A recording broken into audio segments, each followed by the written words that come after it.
Assalamualaikum warahmatullahi wabarakatuh. Perkenalkan, nama saya Reni Kusrini, peserta Latsar CPNS Pusdikmin Lemdiklat Polri gelombang 7 angkatan 36 kelompok 1 tahun 2021 akan membahas tentang resume manajemen ASN.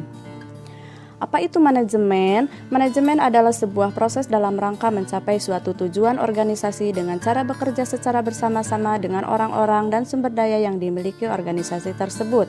Sedangkan manajemen ASN adalah pengelolaan pegawai untuk menghasilkan PNS yang profesional, memiliki nilai dasar etika profesi, bebas dari intervensi politik, dan bersih dari KKN.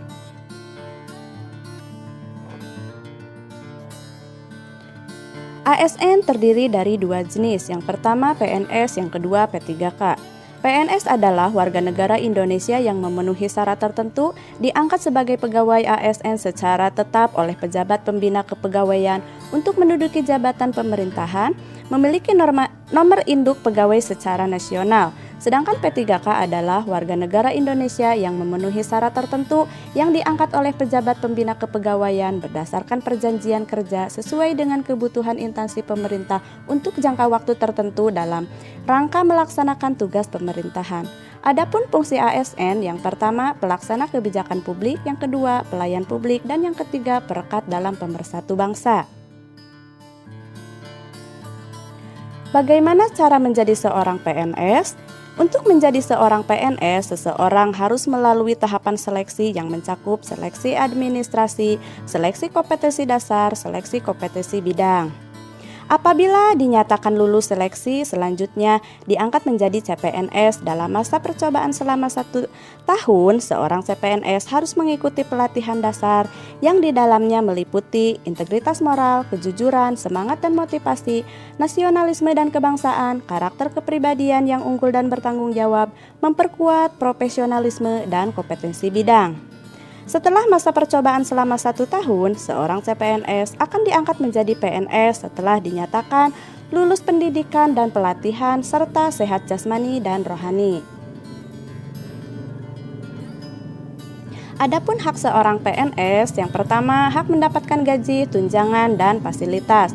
Yang kedua hak cuti, yang ketiga hak mendapatkan jaminan pensiun dan jaminan hari tua, yang keempat hak mendapatkan perlindungan, dan yang kelima hak mendapatkan pengembangan kompetensi.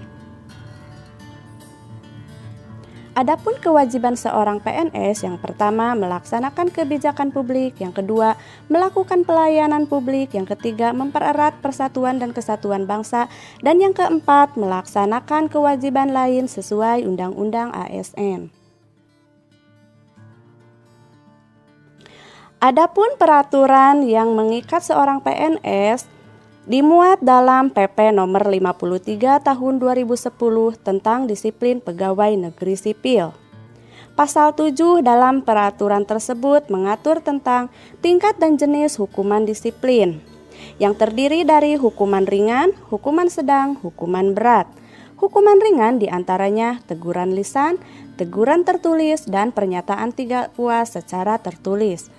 Hukuman sedang diantaranya penundaan kenaikan gaji berkala, penundaan kenaikan pangkat, penurunan pangkat setingkat lebih rendah, dan hukuman berat diantaranya penurunan pangkat setingkat lebih rendah selama 3 tahun, mutasi untuk penurunan jabatan, pembebasan dari jabatan, pemberhentian dengan hormat, dan pemberhentian tidak dengan hormat. Sekian paparan resume manajemen ASN dari saya, semoga bermanfaat. Terima kasih.